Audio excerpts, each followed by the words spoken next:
Vamos lá. Bueno, Vancouver, então, né? Cidadezinha aqui no... Cidadezinha não, né? Cidadezona.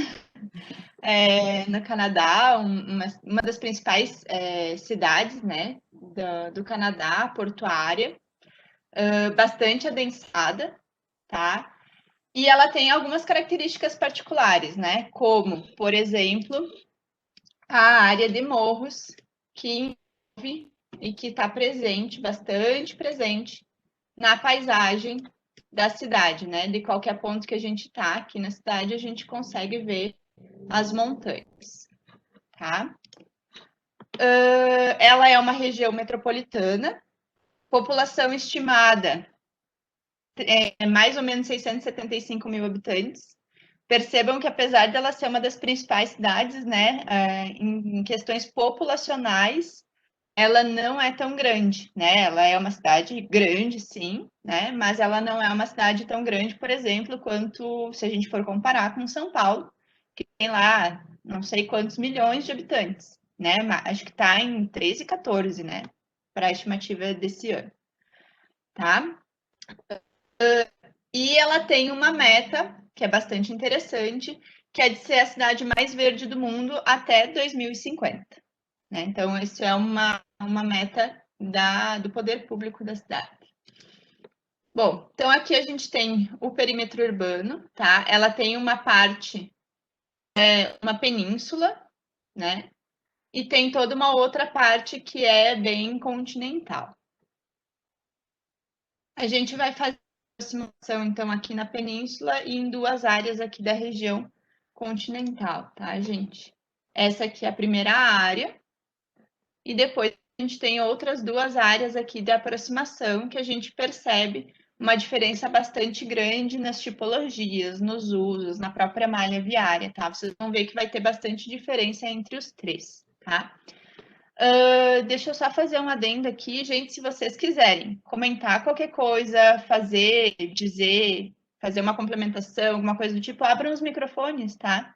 E aí vão comentando junto com a gente, fica bem interessante se a gente fizer assim também. Bom, essa área 1, tá? Que é a área mais adensada. Deixa eu vir aqui para o nosso Google, tá? Essa região aqui, ela vai ter bastante edifício em altura, mas mesclado também com edifícios baixos, tá, gente?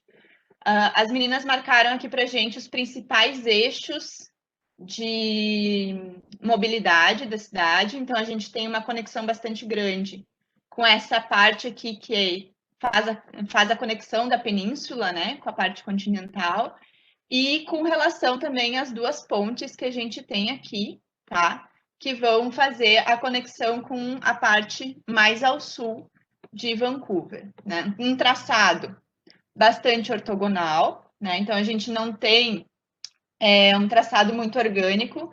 A edição dessa área aqui de baixo, eu mexo o mouse e ele começa. Com exceção da partezinha aqui de baixo, tá? Acho que se eu saio da apresentação, né? Bueno, aqui a gente tem então um pouquinho mais orgânico para fazer essa relação com a parte portuária, né? Que vai fazer todo o contorno aqui da cidade e aqui também, tá? Então, a gente tem essa parte bem adensada, edifícios bastante pontuais na paisagem, mas percebam que existe uma distância entre eles, tá? Procuraram manter algumas características, né, das visuais e das vias para tornar elas seguras, né, com proteção da paisagem, com relação entre as edificações, tá? A gente tem uma variação de gabarito, então vocês conseguem identificar algumas torres mais altas, algumas torres mais baixas, e aqui nos meios, por exemplo, áreas bastante baixas em relação às torres, né? Ali variando de 3, 4, 5 pavimentos, tá? E nessa região a gente vai ter uma área de adensamento bastante grande. Essas torres, elas não são unicamente comerciais ou de serviço, mas elas também têm parte residencial, tá? Essa proposta de variação de tipologias de edificação e mesmo de tipologias de uso, ela foi uma proposta da década de 70, se eu não me engano, tá? Que ia contra o que vinha sendo feito nos Estados Unidos com os subúrbios, né? Que estão bastante relacionados aí àquele modelo urbanístico das cidades-jardins, né? Então, as pessoas moram afastadas, mais numa região de campos, tem aquele ar bucólico, né? Então, essa área aqui, ela vai contra isso, no sentido de trazer as pessoas para uma área de mais infraestrutura, onde vai ter um acesso maior a vários equipamentos, a várias infraestruturas que são postas aqui. Daí, se tu quiser ir me complementando, tá? Fica à vontade. Aqui, Essa gente, situação, claro, Dé, só pode ia falar. falar que em relação à questão da cidade, né, a gente tem o adensamento na ilha, né, essa maneira de apropriação do solo vai permitir com que a gente tenha, por exemplo, mais pessoas vão estar ocupando esse espaço, porque a gente tem aí uma questão de paisagem, nós temos restrições, vamos dizer assim, de paisagem, no sentido de que a parte peninsular, ela tem uma limitação natural, que é a própria água, né, do próprio braço do mar que vai entrar ali. E da mesma maneira, lá atrás, a gente tem uma parte também que não consegue ser ocupada. Então, uma cidade, quando a gente fala que é uma cidade, ela é super espalhada, super, né? Então, muitas vezes ela não tem limitações físicas e geográficas que vão condicionar esse tipo de ocupação. Então, a verticalização também é muito utilizada para uma otimização da própria infraestrutura e também você consegue fazer com que mais pessoas habitem, mais pessoas utilizem um espaço que é bastante restrito, no caso aqui a península. Então, vocês podem imaginar que o acesso a essa infraestrutura da península o acesso às próprias marinas, vocês podem ver a quantidade de marinas que tem aí, né? Então, tudo isso, além de uma limitação, a resposta de verticalização, aí pode estar bastante associada à própria condição paisagística que a gente tem de acordo com o sítio de implementação, tá?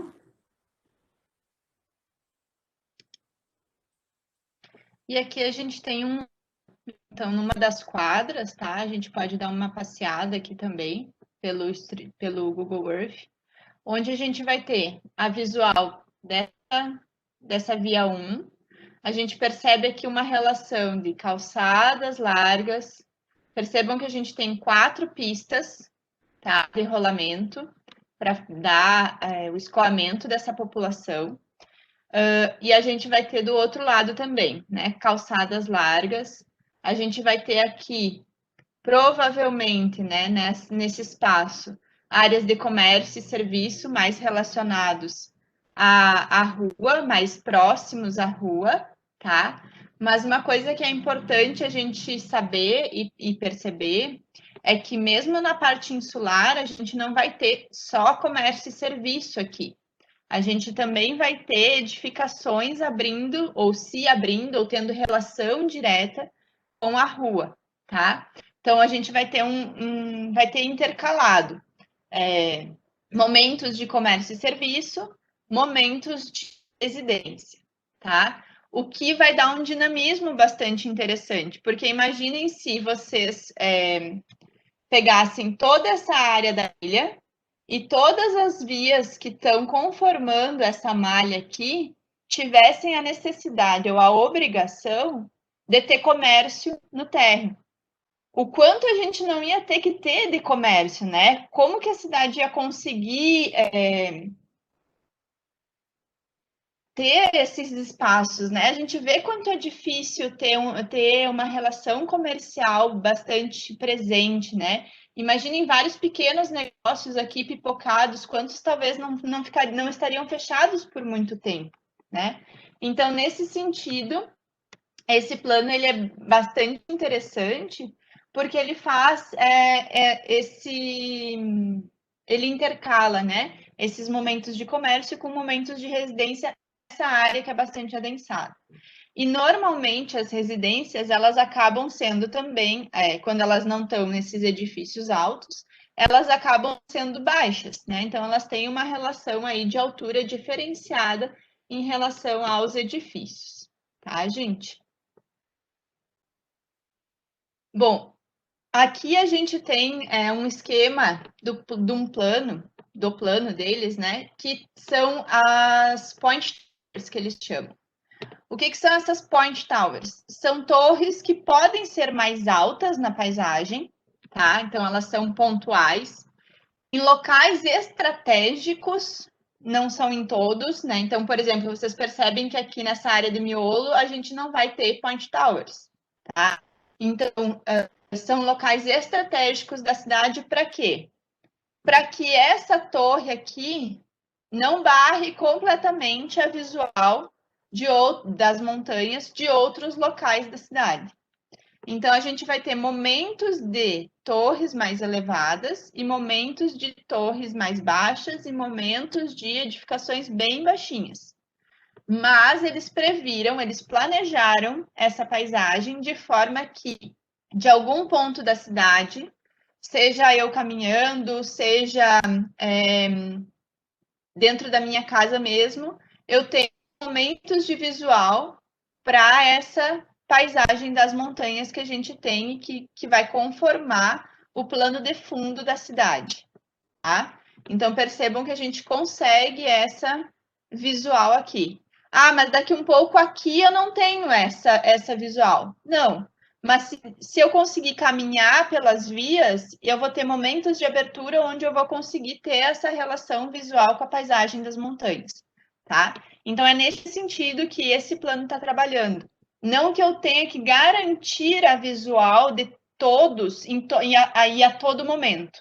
Se fosse assim, a gente não poderia ter essas edificações altas, tá? Mas eu garanto que em alguns momentos da cidade, pelo meu deslocamento ou pela minha moradia em áreas mais altas, eu tenha essa visual da paisagem, tá? Tanto para as montanhas quanto para a área mais baixa, que fica nessa região aqui, que é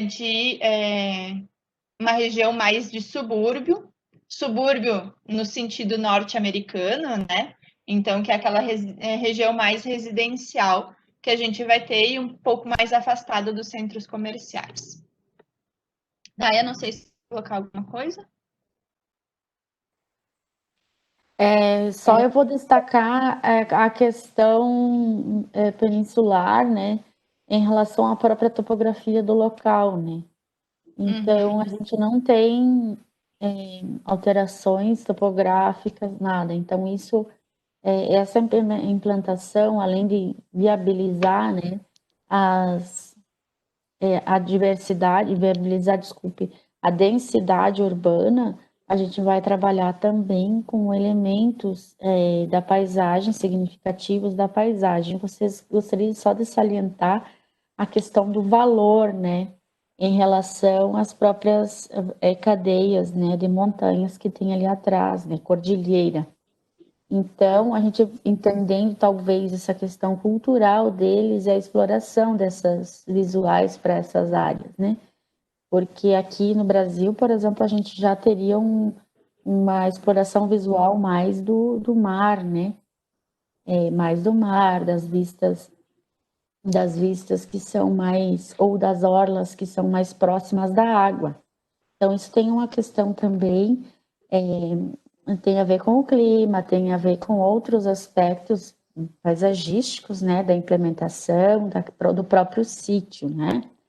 Mas vocês podem ver que essas torres mesmo, elas não estão dispostas aqui, como a gente acaba implementando a maioria dessas nossas edificações em altura, que é nas orlas, muito próximo das orlas, e o que fica atrás fica escondido. Escondido em todos os sentidos, né? No sentido social também, né? Então, a gente tem, a partir de uma implementação planejada, vamos dizer assim, nós conseguimos ter a liberação, depois a gente vai ver, das orlas como enquanto espaço público ou semipúblico, né? Então, isso vai ajudar bastante a um acesso mais igual aí à questão da água. E se vocês forem perceber, naquela vista primeira que a professora Renata mostrou, dessa parte insular, aquela que as meninas colocaram os eixos. Uma primeira ainda, mais um. Se a gente for ver os traçados, olhando de cima, a gente não consegue estabelecer, por exemplo, a gente tem um traçado reticular, né, e tal, lá mais perto do porto e da marina, a gente tem um pouquinho mais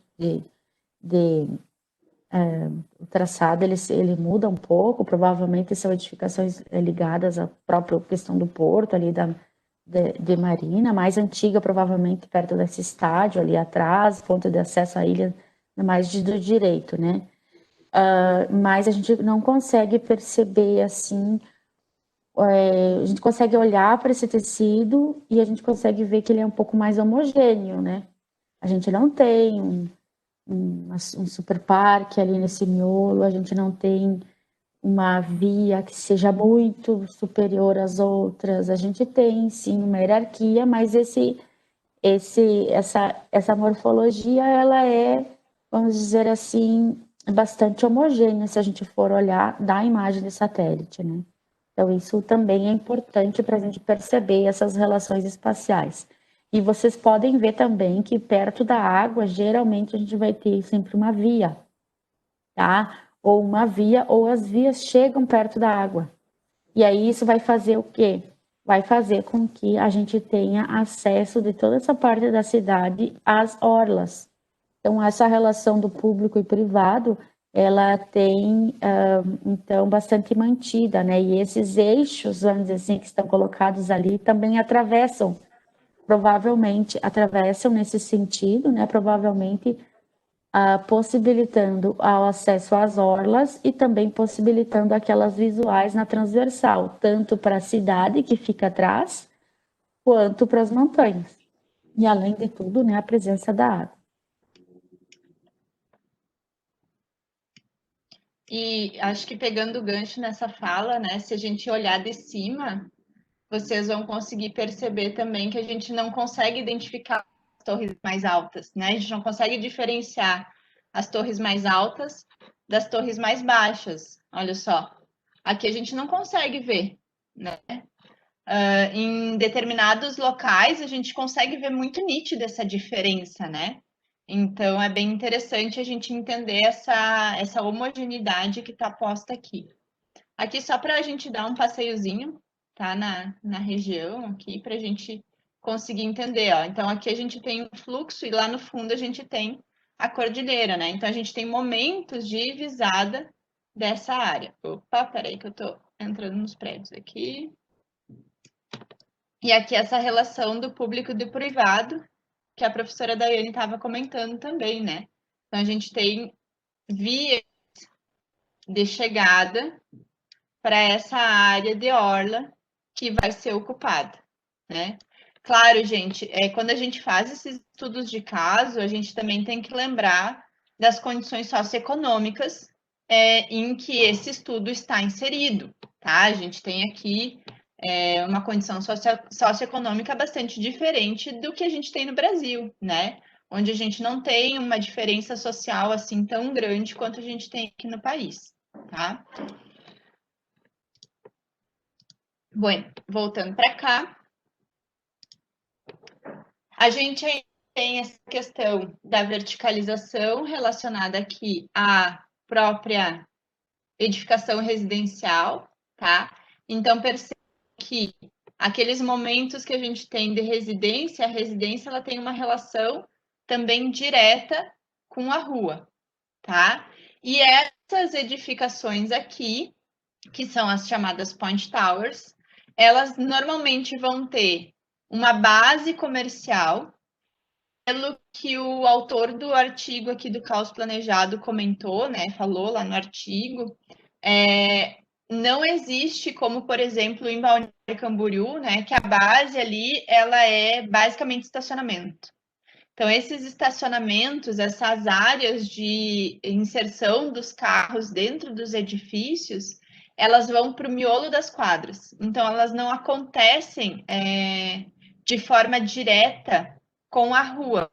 Essa relação direta com a rua, ela é de pessoa a pessoa. Então, eu tenho algum uso naquele espaço que vai fazer essa relação pessoal, né? E não relação pessoa a máquina.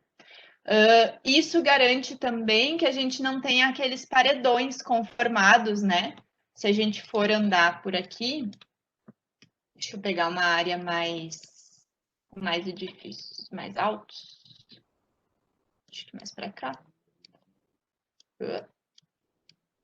Percebam que tem bastante vegetação na rua, né? Isso é muito legal.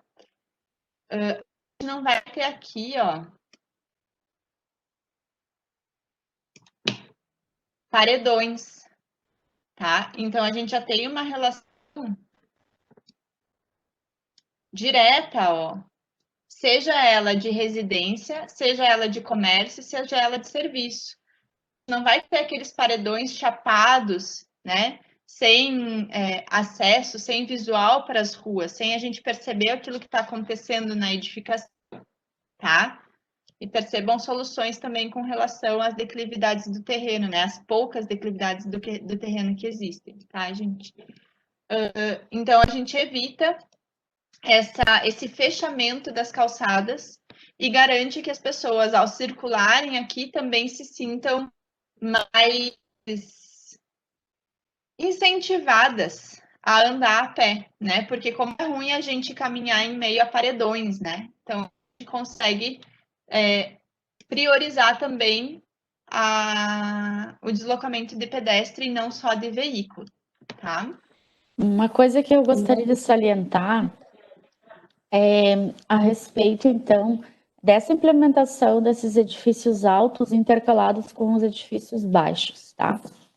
Dois elementos. O primeiro é aquilo que a gente já tinha visto lá no filminho, né, do Balé da Rua, tá? Que eles tiveram uma estratégia urbanística interessante no sentido de, além de terem usos diversos e priorizar térreos que tenham olho da rua, né?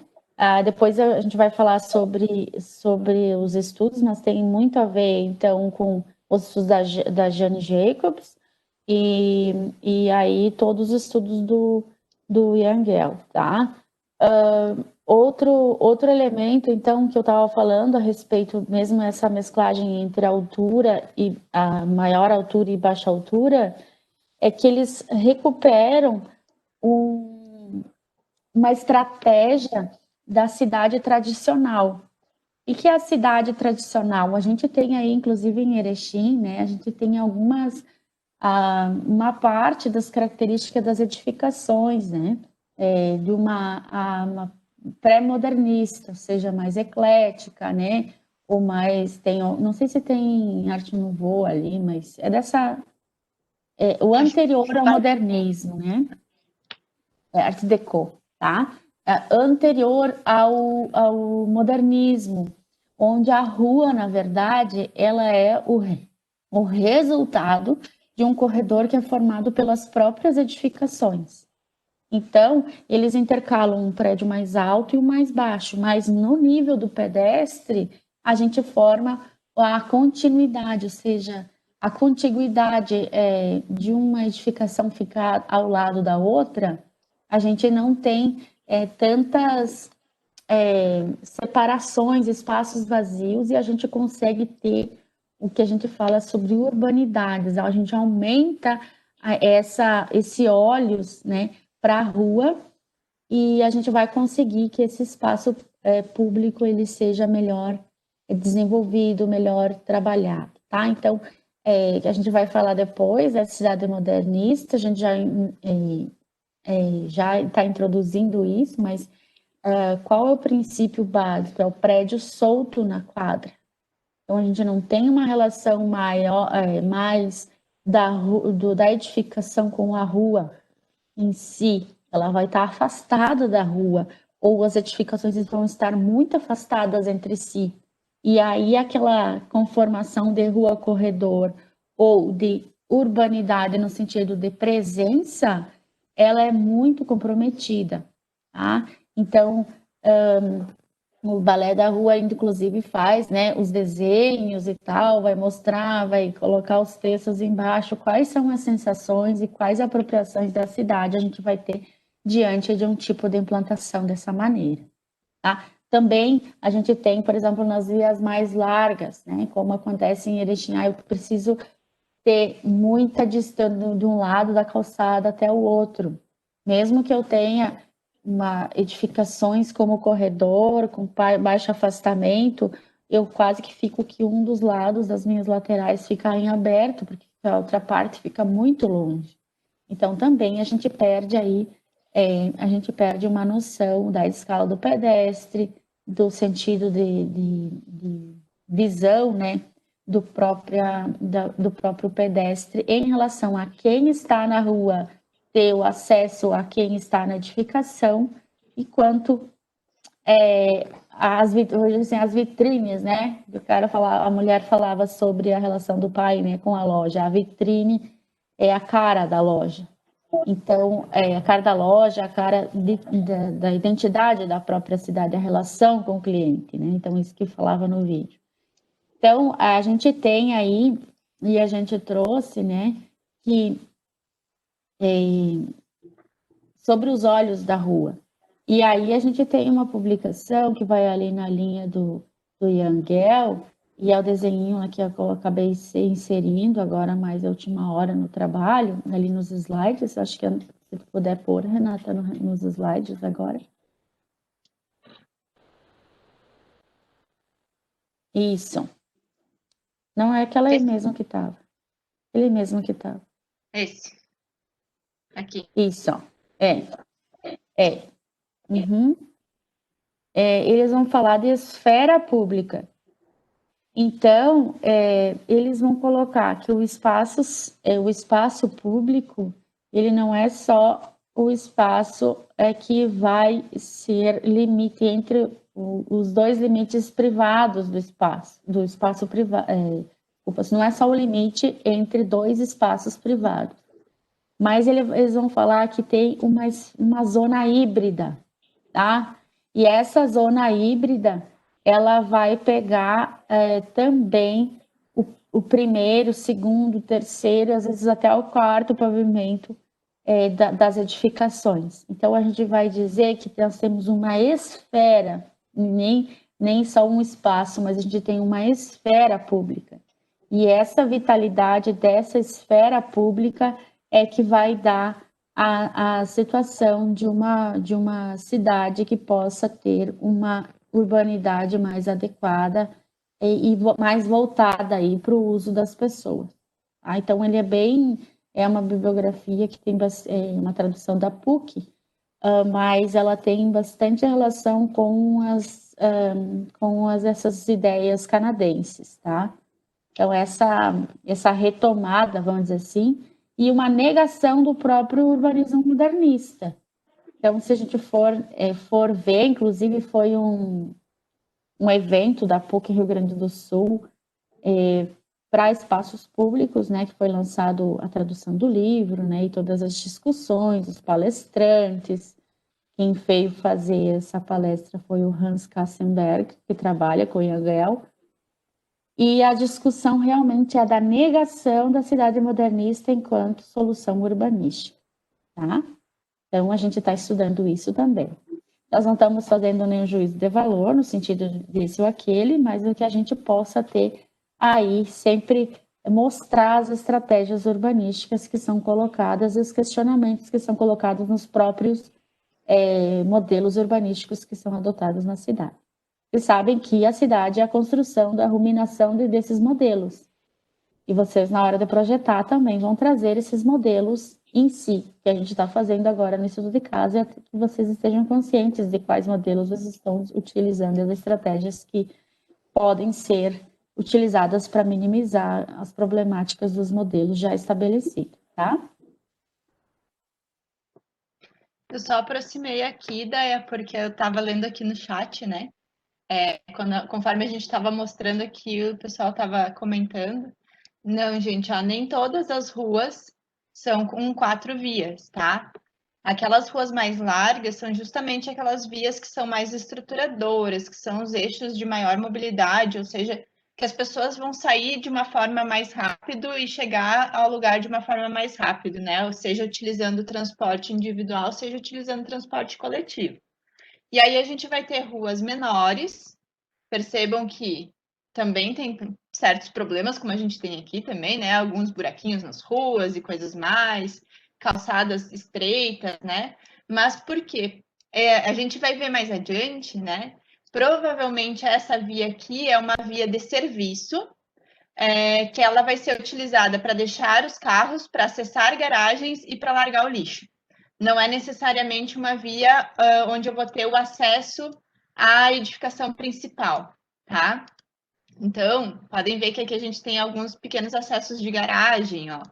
E essas vias de serviço vão dar acesso à via principal, ó. Então, aqui a gente tem todas as garagens, tá?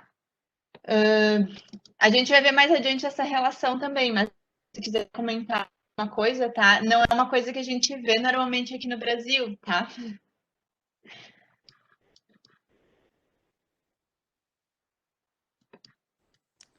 E essa também pode ser uma característica, e depois a gente vai falar mais sobre isso, mas em alguns preceitos modernistas a gente tem também a via de passeio, né, ou a via do boulevard, a via o edifício que se eleva do chão e você tem um espaço mais qualitativo, e depois a gente tem as vias ou as partes que são de serviço.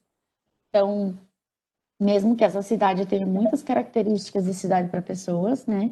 Nós temos muitas outras características modernistas. E a gente consegue perceber isso muito no espaço, mesmo que o pessoal que adota assim, essas estratégias neguem, né, aí o modernismo, mas a gente consegue observar que tem muita coisa que vem do modernismo. Então, aqui, ó, percebam, é nítido, né?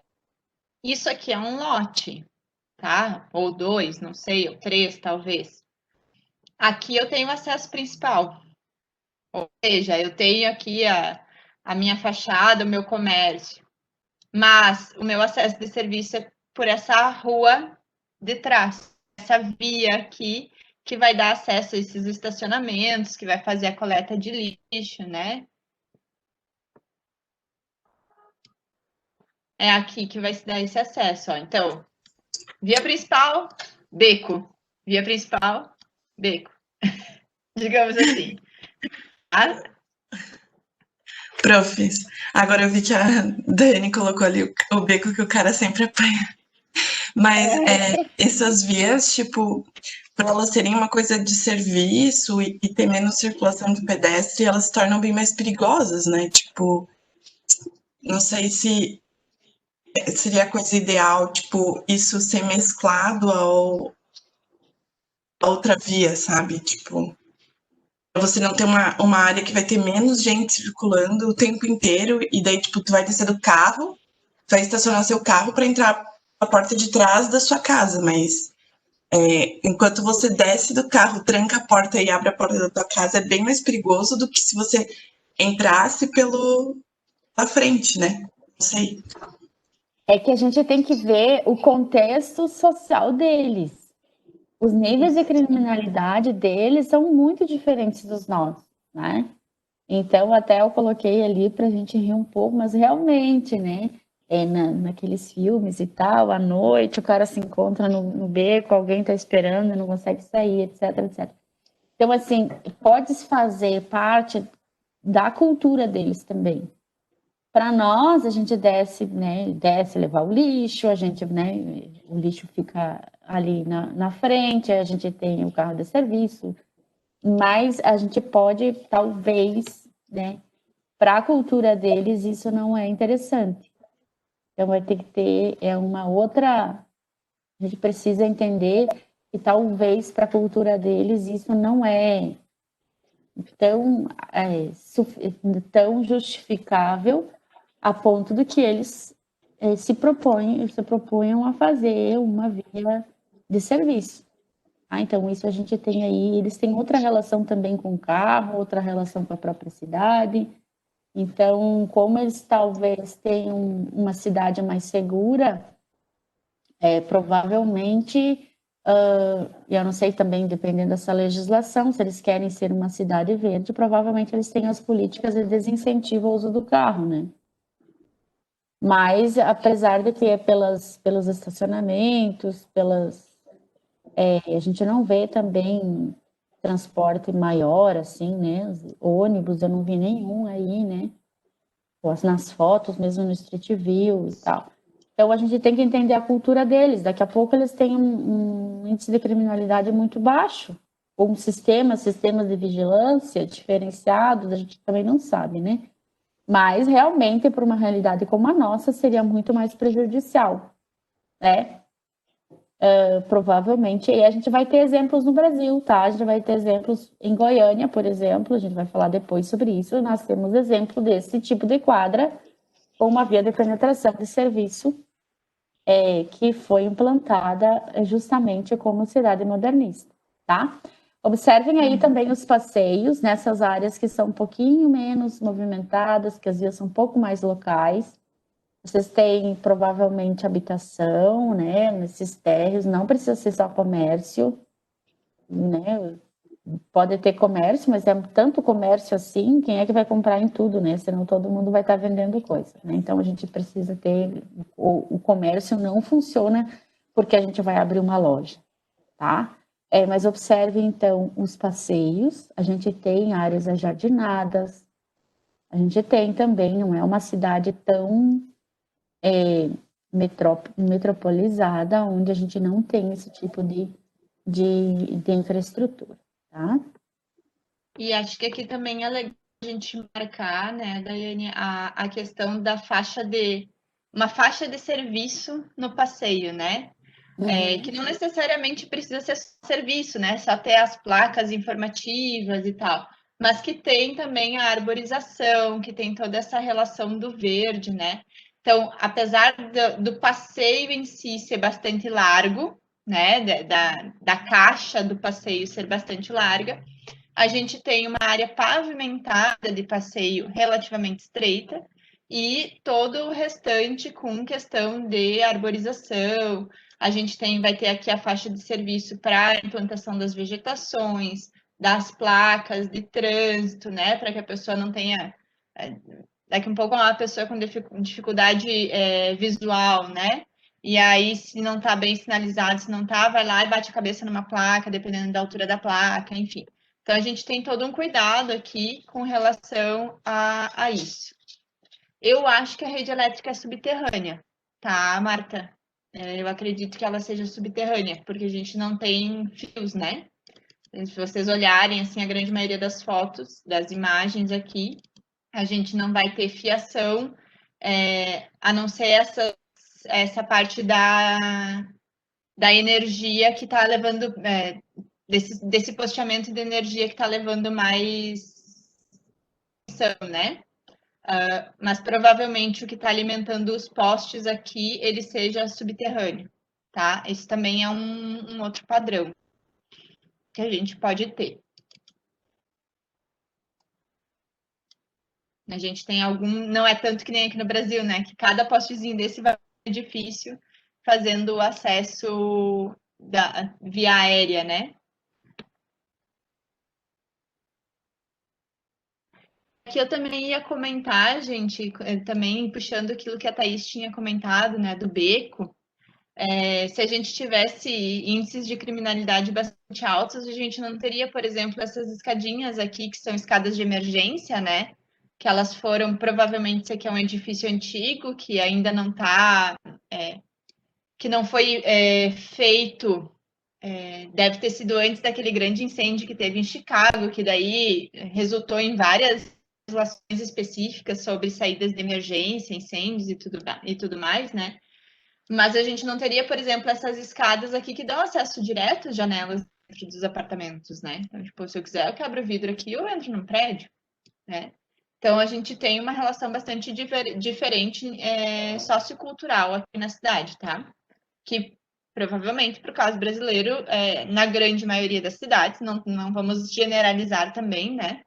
Mas na grande maioria das cidades não seria possível, tá? Vamos voltar aqui.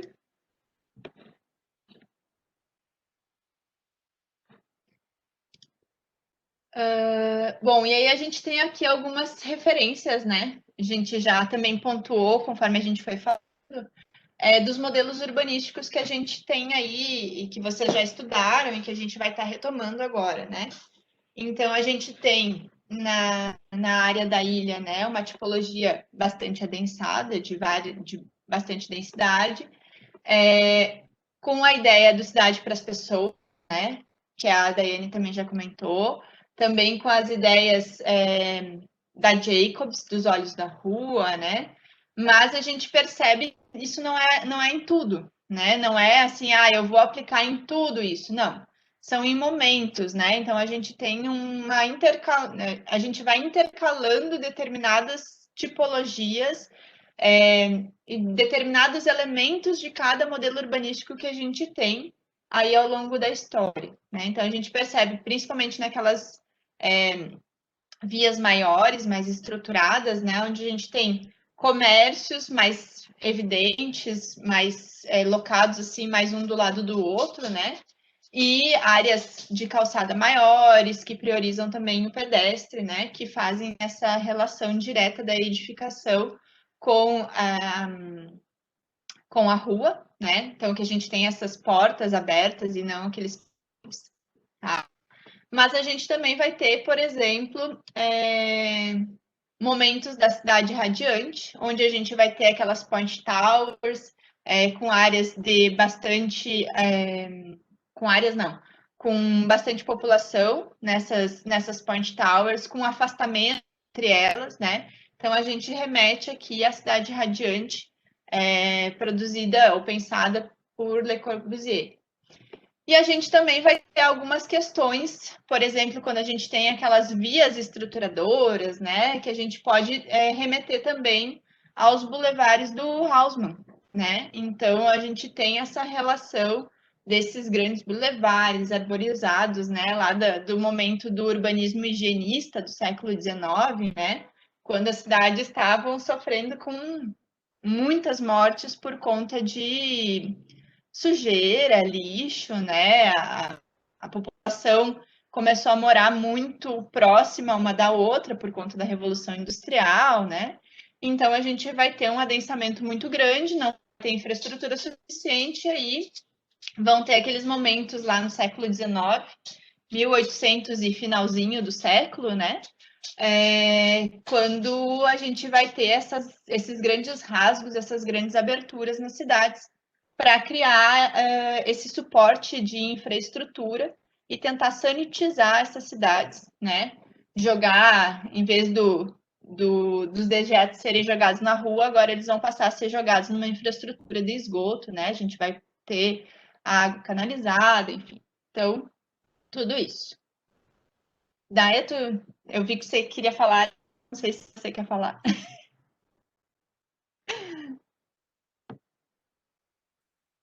Não, é só ia falar a respeito justamente da cidade industrial, né? Porque era uma problemática de época, né? E hoje a gente vai ver quais são as nossas problemáticas, tá? Então, assim, os modelos urbanísticos, eles vêm como resposta às problemáticas sociais, econômicas e espaciais que a gente tem na própria cidade. Então, a gente está passando por um processo pandêmico, né? Nós estamos também passando por um processo de digitalização da nossa própria vida, do espaço, do tempo, dos encontros, né? De tudo isso. Então, vamos dizer assim, que o repensar da cidade e tudo aquilo que nós estamos discutindo e que era a onda do momento, né, até agora, cidade para as pessoas e tal, isso tudo tende a ser reavaliado. E parte das as ações higienistas, inclusive, que a gente falava, né, os que foram implantados durante a cidade, ou a adequação de cidades industriais e cidades que tinham problemáticas sanitárias muito graves, né? Isso vem à tona novamente, porque antes a gente estava da onda aí da cidade para pessoas, aglomerando, acumulando, onde as pessoas pudessem desenvolver trocas. Isso tudo era muito potencializado, né? E aí essas alterações de modo de vida, mas também de modo de pensamento, ela vai se traduzir daqui para diante. Tá? Então, a tendência é que a gente tenha o pensamento urbanístico voltado para problemáticas que são atuais. E aí, dessas problemáticas que são atuais, nós temos as questões de distanciamento social devido a uma crise sanitária global, mas também nós temos um desafio para o espaço urbano e para o espaço público em relação ao próprio distanciamento que já acontecia, né? Em relação entre as classes, em relação entre as pessoas, até mesmo pela implementação de virtualidades nas relações sociais. Então, diante da situação que a gente está, muita coisa da cidade para pessoas está sendo repensada, né? E novas soluções precisam ser colocadas aqui para o espaço do modelo urbanístico. Da mesma maneira que a gente está falando sobre os modelos, sempre se trabalha com uma questão de idealidade, ou seja, a cidade utópica, o que seria a cidade melhor para todo mundo, né? E a maioria delas vai falar sobre cidades praticamente como cidades novas. E aí a Hausmann, eu acho que é um ótimo exemplo, porque é um dos primeiros que vai falar sobre cidade a partir de uma implementação sobre a cidade existente. Por exemplo, Le Corbusier pode ter pensado muitas coisas e tal, mas a cidade radiante dele era uma cidade nova, né? No sentido de que você tem uma cidade ideal, a cidade jardim, que nós vamos ver depois, também. A cidade ideal é assim, assim, assado. Mas e o que a gente vai fazer com as cidades que a gente tem? Então, eu acho que é bem interessante essa parte de pensar ou repensar as cidades e as estruturas que nós temos a partir da nossa realidade. Então, é isso que a gente está fazendo aí no estudo dos modelos. Que a gente possa fazer conexões com as nossas realidades e principalmente com aquilo que a gente está vivendo hoje, como desafio, né, urbano. Uhum. E aí a gente vai dar um salto aqui para uma área 2, tá? Que é uma área bastante residencial. Deixa eu só localizar vocês aqui nessa área, tá? Deixa eu sair aqui do Street View. Então, essa área 2 aqui, a gente estava na península, né? E essa área 2 é essa região aqui da cidade de Vancouver, tá? A gente vai ter a área 2 e a área 3 do lado, que vocês já conseguem perceber, só olhando de cima, que existe uma diferença bastante grande entre uma e outra, tá? Então, vamos na área 2. A gente ainda vai ter alguns eixos estruturadores de mobilidade, tá? E aí eu queria puxar também um gancho do que a Daiane estava comentando, né? Que a gente tem aí hoje, uma das maiores problemáticas que a gente tem são as questões de rede, né? De internet e acessibilidade a tudo, né?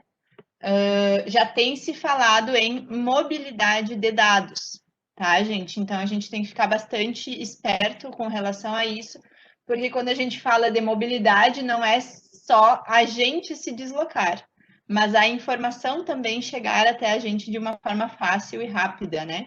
Que a gente sabe que nem todo mundo tem acesso tão fácil e tão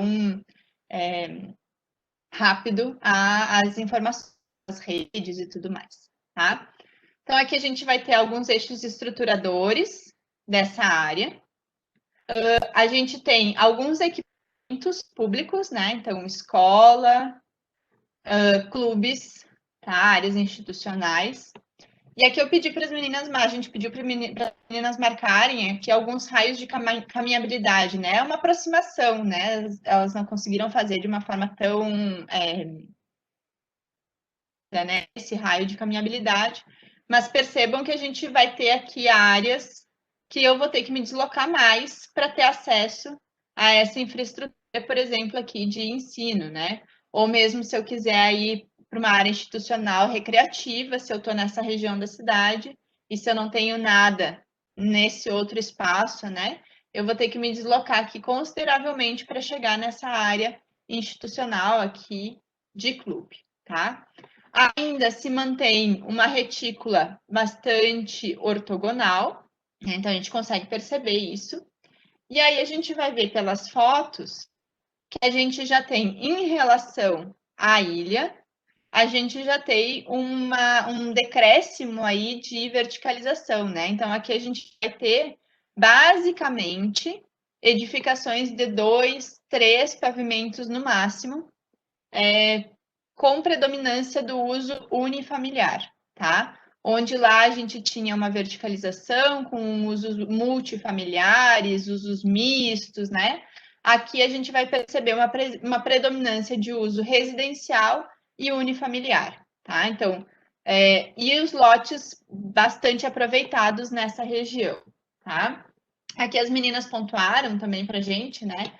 Área residencial com presença de vegetação. Essa vegetação ela vai ser tanto da área pública, do espaço público da via, quanto vegetação intralote. Mas se a gente for olhar essa imagem aqui mais em cima, a gente vai perceber que os pontinhos verdes, ó, eles estão mais na parte pública, então mais na via, do que propriamente dentro dos lotes, tá? Então a gente vai ter essa relação aqui nessa região, tá? Sistema viário organizado em vias principais de acesso às residências e vias de serviço. A gente vai mostrar isso aqui nas imagens para vocês, tá? Aqui a gente tem uma leve ondulação com relação ao relevo, né? Marcando pouca variação. Percebam que toda essa área aqui é uma área que tem pouca variação de altura. E a gente tem um skyline bastante horizontal, né? Marcado por essa tipologia unifamiliar, tá? Aqui um zoom para vocês identificarem, tá? Então, percebam que a quadra para o Street View, quando a gente olha assim, a quadra parece ser formada única e exclusivamente por um lote, né? Porque a gente está vendo uma via aqui, mas a quadra propriamente seriam esses dois lotes, e aqui a gente tem uma via comum de serviço, né? Para o nosso caso aqui brasileiro, né, nas condições que a gente tem, isso aqui seria considerado uma quadra, né? E aí a gente teria a via aqui passando, certo? Então percebam que é uma tipologia também um pouco diversa daquilo que a gente tem o costume de perceber, né? Eu vou entrar aqui para vocês verem. Então, aqui é a via principal. A gente acredita que aqui seja uma área residencial de renda média, tá? Porque a gente vai mostrar uma área residencial que a gente acredita de renda mais alta, né, Daia?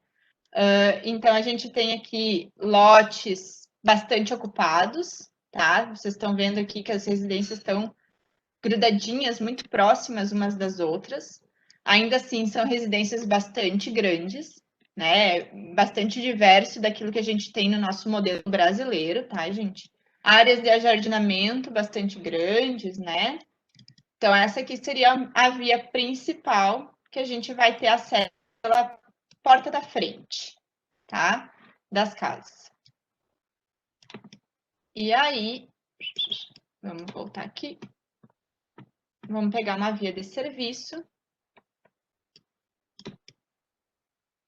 Aqui. Essas casas aqui são as garagens, tá? Só para vocês terem ideia de como elas são postas no lote. E aqui a gente tem a nossa via de serviço, né? O beco da briga, como diz a Daia, né? Então, a gente vai ter aqui, ó, todos os acessos às garagens, fundos das casas, tá? E é o local de colocar o lixo para fora, vai ser por aqui que o caminhão vai passar, né, para fazer esse recolhimento desses serviços, né, para prestar esse serviço aqui à comunidade que está morando nessa região. Aqui a Vejam gente já como percebe. tem. Desculpa. Pode falar, Dani. Mas vejam como a gente tem a porta da garagem tá coladinha na rua, né? Na viela. Nem todos os lugares têm passeio bem consolidado, tá? E aí a gente viu várias. Ali, ó. Várias tabelas, né, do basquete e tal. Então, na verdade, provavelmente a gente tem aí quase que uma via, uma viela onde provavelmente adolescentes e tal acabam fazendo a sua atividade física e outras atividades, mas podem ver que também tem cercamentos, tá? Então ali já não é um lugar assim como a frente da edificação lá, que é tudo mais aberto, a porta fica mais, né? Então ali a gente já tem fechamentos maiores. Isso, a rede elétrica também está passando por aí. Uhum. Só isso que eu gostaria de chamar a atenção, que eles ali eles também têm mais proteção, como foi falado ali, tá? Tem mais proteção do que as frentes. E aí, ali na frente das casas, eles vão ter menos trilhos de entrada, não vão ter rebaixamento de meio fio, vão conseguir trabalhar melhor um ajardinamento. Então, isso tudo, as árvores são de maior porte, que a via é mais larga. Lá no outro lado não tem arborização, né? Então, são estratégias aí de projeto. Isso tem uma a ver também com a questão do custo do solo, né, gente? Porque foi a Ernestina que disse, se fosse aqui já tinham fechado e colocado mais lote, porque vão perder um lote, exatamente. Uhum. Poderia colocar mais um lote, um terreno. A gente falava sobre isso na última aula, né? Um terreno com 2 vias, né? De acesso. O que acarreta isso? A gente aumenta o gasto com a infraestrutura, né? Para dividir por um número X igual de pessoas, né? Então, a infraestrutura ela se torna realmente mais cara. Mas é um modo de vida, tá? Então, inclusive, deve ser bem comum aí nesse país ou nessa região, porque é uma área bastante extensa, tá? Mas veja que os usos aí são bem residenciais. E assim, nós passamos por várias, né, Renata? Às vezes que nós vamos viajar, conhecer ali, né? Claro, pelo estudo. A gente não enxergou nada assim de comercial, então já vão reservando aí as críticas. Sim. Tá? Então, vamos voltar aqui. Então, a gente tem essa diferenciação bastante grande, né? E percebam que como muda também essa paisagem com relação à rede elétrica, né? Aqui a gente tem uma paisagem bem limpa, né? A gente não tem os fios passando, já ali nos fundos parece assim a bagunça da casa, né? Ou aquele local onde a gente vai entulhando as coisas e vai deixando, né? E uma hora a gente olha, é o fundo do lote, tá?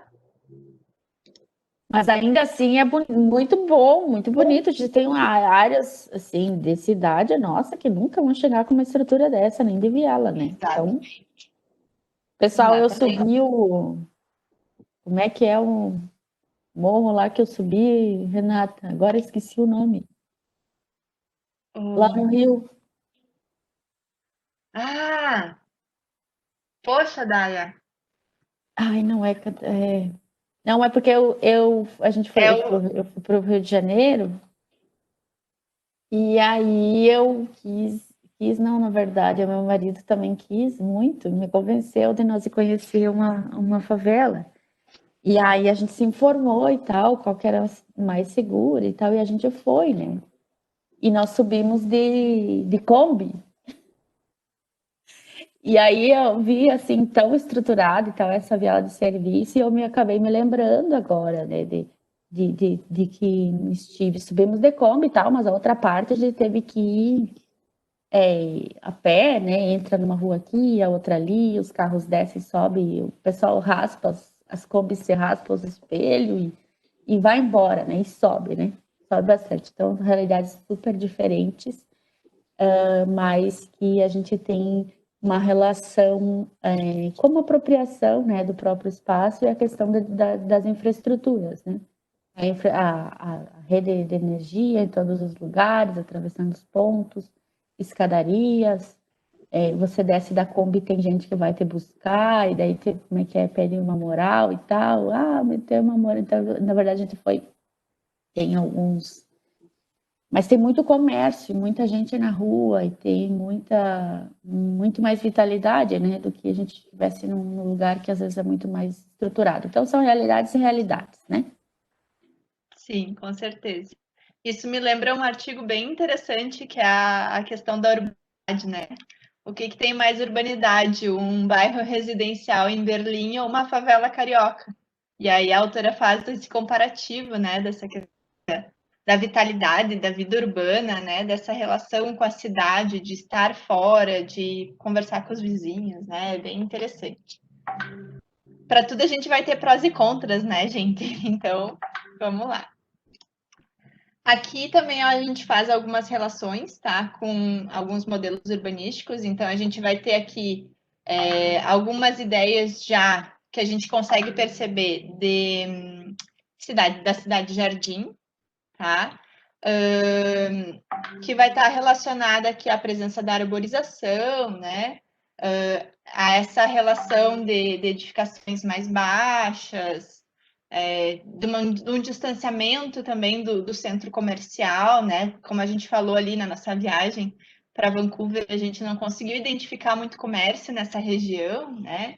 Então a gente vai ter essa questão, tá? Então vejam o contraponto com a cidade radiante, né? Que é aquela onde a gente vai ter as edificações para adensamento, tá? E aí, a gente vai para a nossa área 3, que é esta área aqui. Pula para o lado, literalmente, tá, gente? É uma via que vai fazer essa separação, tá? Então, a gente vai olhar para essa área.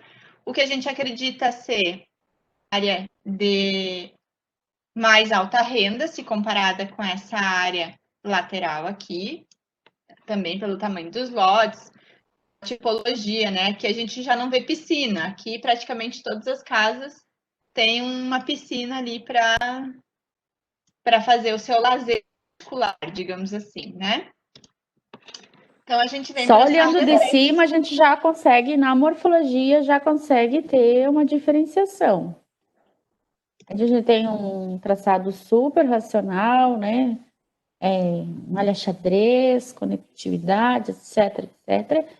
E do outro lado ali, né, a gente tem, já ali a gente já consegue observar na distribuição das edificações, principalmente porque a superarborização ela vai dar uma disfarçada, mas a gente conseguir observar bem o traçado viário já é completamente oposto do que a gente tem ali no lado esquerdo. Isso. Aqui ele já vai ser mais orgânico, né? Ele vai ter uma relação diferenciada. Ele vai trazer muito mais essa relação da cidade-jardim, né?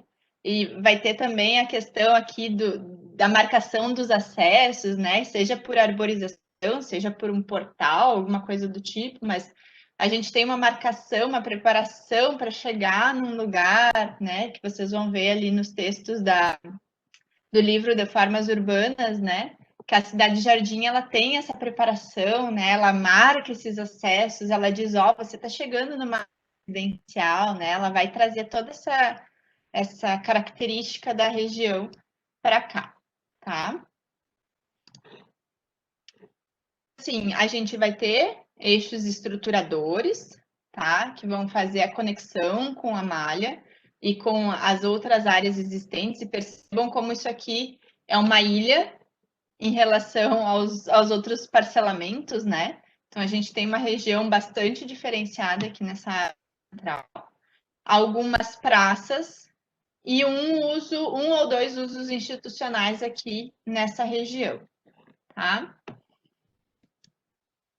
a gente vai ter um predomínio de arborização, de vegetação, tá? Que vai nos dar um contraste com relação à ilha, tá? Que é essa área de mais adensamento, que apesar da gente caminhando pelo Street View, a gente ainda achar agradável, porque a gente tem uma arborização ao nível do pedestre, né?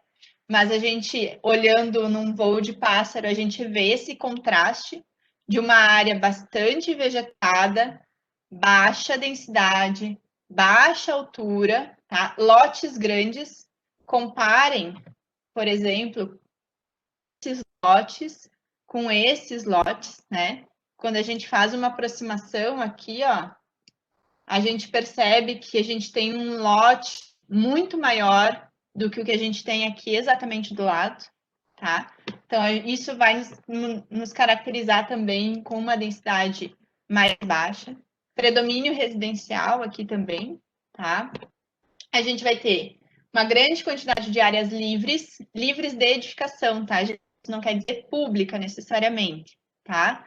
Mas a gente vai ter uma grande quantidade de áreas livres, a grande maioria vai ser privada, porque vão ser aqui à frente, o fundo dos lotes, né, que vão estar arborizados também. Bastante espaços verdes intralotes, tá? Um traçado mais orgânico, como a gente já comentou. Lotes de maiores dimensões e pouca variação de usos. A gente também passeou por aqui e não identificou áreas comerciais, áreas de serviço. A gente vai ter só aqueles pequenos usos institucionais ali de escolas, né? Então, que não garantem uma diversidade ao longo das vias, tá? Então, vamos lá para o nosso Google Earth. E olha só, então vamos descer para a gente ver. Aqui percebam que a gente já não vai ter, ou pelo menos não é tão evidente, aquela via de, né? A garagem está aqui na frente da casa, né? Ó, tá aqui a garagem, a casa. Não, aqui a gente tem essa via de serviço, as vias principais que vão dar acesso a isso, né? Vamos aqui para uma via principal. E aqui a gente tem a via principal. Percebam que a relação aqui do ajardinamento já não é como a do parcelamento anterior, né? A gente aqui vai ter áreas com muros entre aspas, mas a vegetação fazendo as vezes dos muros, né? E muitas vezes pode confundir também os nossos acessos. Opa! Peraí. Volta. Saber como chegar nessa região, né? A gente vai ter uma legibilidade menor desses espaços, porque a gente está vendo coisas muito iguais ao longo de todo o caminho. Tem até uma foto que as meninas pegaram de uma das vias de acesso. Faz um link também com... Olha que bonitinho no outono. Eu acho lindo, gente. Plátano. Tem uma foto que as meninas pegaram que faz relação com uma fala do professor, naquela aula ali que a gente disponibilizou do professor de Holanda, que traz essa questão da legibilidade, né? Então, a gente está numa área onde a gente só vê verde, verde, verde, verde, uma placa dizendo você chegou em tal lugar. Verde, verde, verde, verde, verde, uma placa dizendo você saiu de tal lugar, né? Então, a gente não consegue saber, quem não mora ali, quem não faz essa relação, a gente não consegue saber quais as ruas a gente tem que entrar, quais são os nossos acessos, enfim, tá? Percebam a diferença dessas vias em relação às outras. Isso não quer dizer que essa via seja menos qualificada ou mais qualificada do que a anterior, né? Ela é diferente. São modelos diferentes, são parcelamentos diferentes, tá? E que vão atender parcelas populacionais também diferentes, tá, gente? Então, isso a gente também tem que ter em mente, né? Apesar daquilo que a gente comentou, né? Aqui na região, a gente saber que existe uma variação muito pequena entre as classes, né? Ainda assim, a gente tem classes que vão ser mais abastadas e classes que vão ser menos abastadas e que, por consequência, vão ter diferentes lugares para habitar, tá? Aqui, ó. Percebam que vocês têm verde, verde, verde, verde, verde, verde, verde, né? Isso aqui vai nos confundir de uma maneira geral, se a gente não mora no lugar, né? Para saber a gente consegue acessar. Por isso, a gente precisa também ter bastante informação aqui quando a gente trabalha com a cidade, tá? Então, vocês vejam que não é só o modernismo que afastou a edificação da rua, a edificação, os olhos da rua, do espaço público. Apesar do modernismo ser o mais criticado, né, por essa onda da cidade para pessoas, a gente vai ver que também a cidade Jardim também vai fazer essa transposição, tá? Então, não é só a cidade modernista, a cidade Jardim também funciona dessa maneira. E aí a gente vai retomar o que a professora Renata falou a respeito da palestra da professora Luciana Schenck ontem, né? Que a gente associa aí o verde às classes mais abastadas. Então, aqui é um exemplo clássico. Por que a gente tem essa associação e por que realmente se traduz nisso? Porque se a gente tem espaços maiores, ou seja, lotes maiores, né, nem que não vão ser todos edificados, aquele custo da instalação de uma infraestrutura vai ser maior, né? O preço do solo também é maior. E essa liberação de espaços não construídos vai ser maior no sentido de que você tem menos usuários dividindo esse valor, né? Instalado tanto na infraestrutura quanto do preço do custo do solo, vamos dizer assim. E tem também outras questões sociais, por exemplo, se a gente tem um custo maior, a gente vai ter uma busca, uma crescente de preços, né? No sentido de que a gente chama de valorização imobiliária, né? Então, vai ter um custo maior, no sentido também de venda. Ou seja, se mais pessoas com um poder aquisitivo maior vão determinar um interesse por uma determinada região da cidade, o que acontece no mercado é que essas áreas a gente fala que elas se valorizam, ou seja, elas vão custar mais, não só pela infraestrutura, pela localização, mas quase que um marketing de uma vizinhança, né, que seja mais igual aos seus, a gente fala de padrão, tá? Então aí a gente já tem uma discussão a respeito da cidade enquanto padrão. Mas aquele bairro não é o meu padrão, né? Então, além das questões de custos, tem as questões de você estar, se manter nesse local, né? De acessar os serviços que são necessários, de pagar um valor, né? A respeito das próprios produtos e mercadorias, né? Que se você vai adquirir no próprio bairro ou no próprio condomínio, né? No caso brasileiro, tá? Então, na verdade, ali ela tem muita característica que aqui a gente vai chamar de condomínio. Então, dificilmente a gente vai ter... A gente tem alguns bairros, assim, mais antigos, ou outros bairros, sim, que tem essas características, são os casarões enormes, né? Muitas vezes para pouquíssimas pessoas, mas que tem uma infraestrutura muito além, né? Da possibilidade da maioria das pessoas, né? E aí, toda essa situação vai se colocar, então, como a gente fala, como padrão. Então, é padrão A, padrão B, padrão C, a gente hierarquiza, inclusive, tá? Tanto as edificações quanto o espaço urbano. E aqui a gente está nas últimas ondas, né, brasileiras, né, e da nossa região também, a implementação dos condomínios.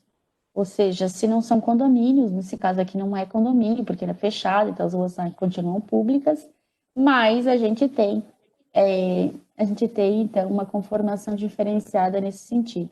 E possam ver outra coisa, a demanda por espaços públicos. Aqui a gente tem espaços públicos, praticamente são as vias. Porque a gente não tem esse padrão de ocupação, não vai ter uma demanda para uma praça ou de um equipamento público maior, porque essas pessoas já têm área de lazer no próprio lote. Ou já vão para os... Vejo que lá do outro lado, inclusive, tem clubes, né, e tal, as meninas também se selecionaram, e tem clubes. Então, pessoas provavelmente têm um padrão cultural que vai para o clube. utilizar também esses espaços, tá? Então, aqui, claro que fica difícil também de perceber, né? Mas, com toda essa área verde, com todos esses espaços livres dentro do lote, a piscina em casa, as demandas por espaços coletivos, elas são muito diferenciadas do que a gente tem numa situação onde nós temos um padrão mais baixo, tá? A gente tem demandas diferentes para ocupações e padrões diferenciados, tá?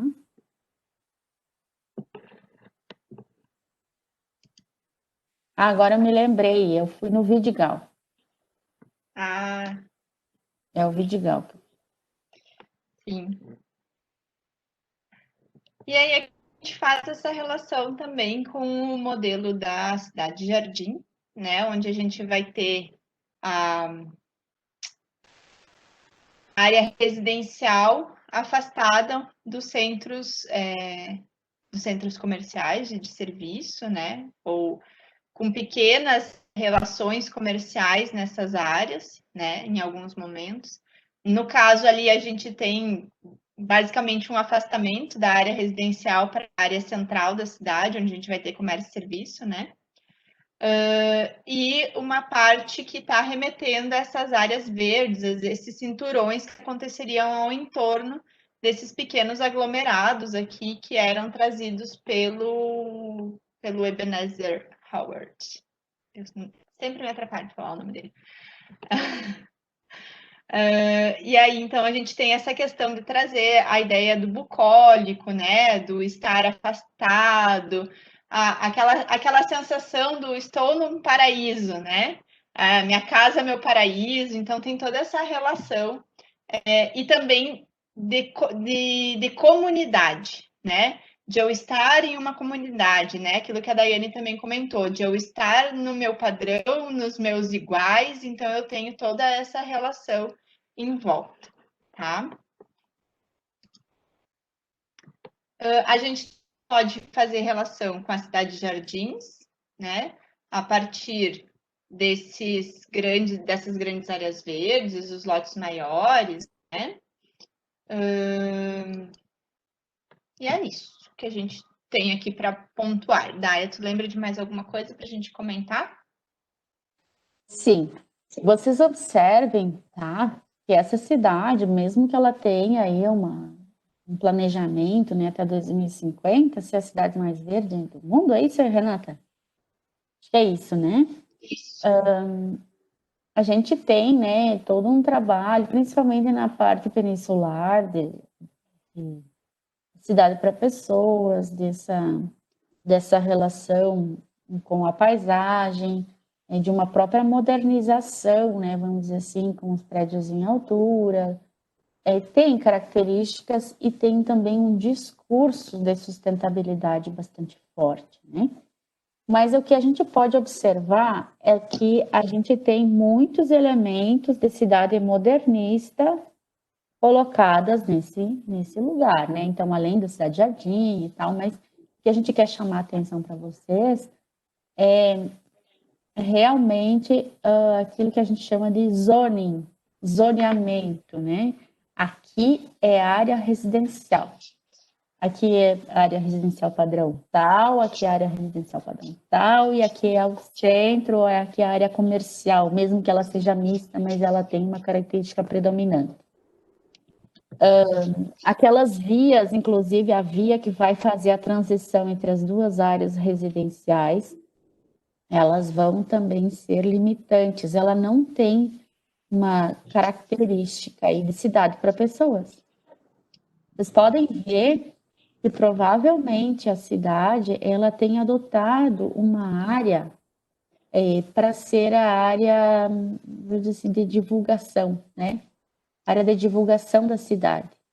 Então, toda a parte de marketing, toda outra parte de divulgação ou de implementação de serviços ou de alterações, né, de dinamicidade, ela fica implantada num lugar.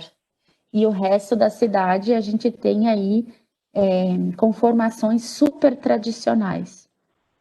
Então, mesmo que que nós tenhamos, né, uma área que é a área peninsular, com a implementação de diferentes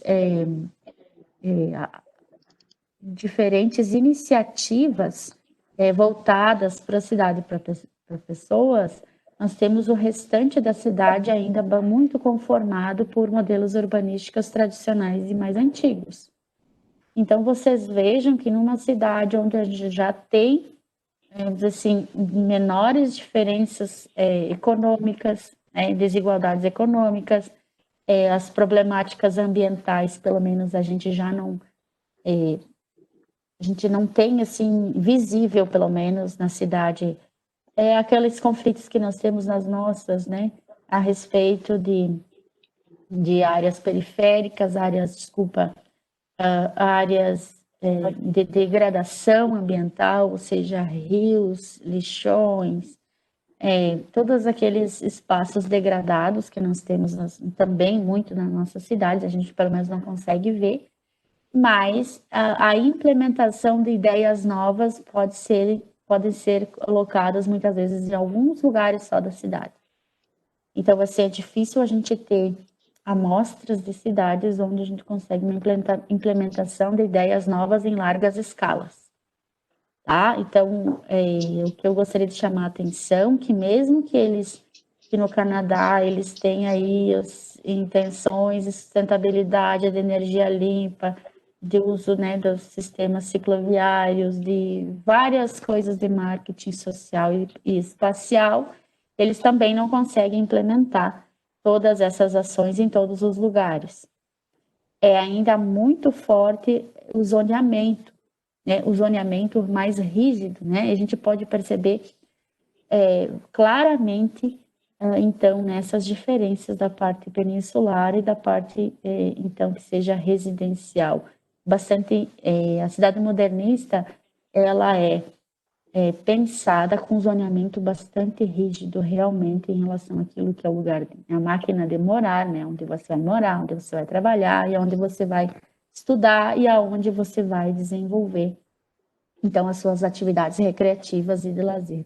Então, vejam que nunca uma cidade vai ser, assim, exemplo de um modelo urbanístico somente, e muitas vezes ele é um exemplo daquilo mesmo que ela mesma está negando, né? Em relação enquanto valor e princípio. Então, ali a gente tem bem aquilo que a gente tem em relação ao conceito de paisagem, que é a sobreposição de tempos históricos, que estão aí coexistindo no momento presente e que vão sendo ruminados, trabalhados, alterados para conformação ou para mostrar os valores que a sociedade tem aí na sua época. Bom? E nós também não vamos incidir ou não vamos, como é que eu posso dizer, fazer projetos para cidades novas, que a gente pode fazer, muitas vezes é uma área de expansão e tal, que seria quase que um papel em branco. O restante é tudo interferências em cidades existentes, em áreas existentes, em áreas alteradas já. E no nosso caso, agora nesse semestre, muito mais, né? Nós vamos trabalhar com uma área que já tem um entorno bastante consolidado, e aí a gente precisa e tem como desafio colocar propostas inovadoras ou propostas diferenciadas para que esse espaço que nós vamos trabalhar, ele seja desenvolvido de acordo com os valores, os nossos valores ou os valores daqueles que se propõem a construir a cidade ou modificar ela. Tá bom? Uhum. E acho que vale pontuar também aqui uma questão que também é locacional, né? Se vocês perceberem, a grande maioria dessas edificações, dessas point towers, são envidraçadas, né? Por uma questão climática mesmo, né? Do clima da região. Então, eles precisam de muita iluminação natural, muita incidência de sol por conta da quantidade de sol por ano que eles têm, tá? Logicamente, a gente não tem como fazer uma cópia, né? A gente precisa trazer isso para a nossa realidade, apesar de a gente ainda morar mais ao sul do Brasil e ter alguns rigores no inverno, não são tantos quanto comparados aqui com o Canadá, e a gente ainda tem uma parcela de ano, digamos assim, muito maior de sol e de calor, né? Então, o que se a gente fosse fazer essas fachadas todas envidraçadas aqui, poderia ser um problema, a gente poderia morar numa estufa, né? Então, a gente traz esses exemplos, mas é sempre bom a gente fazer essa correlação com o local onde a gente está morando, com o clima que a gente está habitando, tá?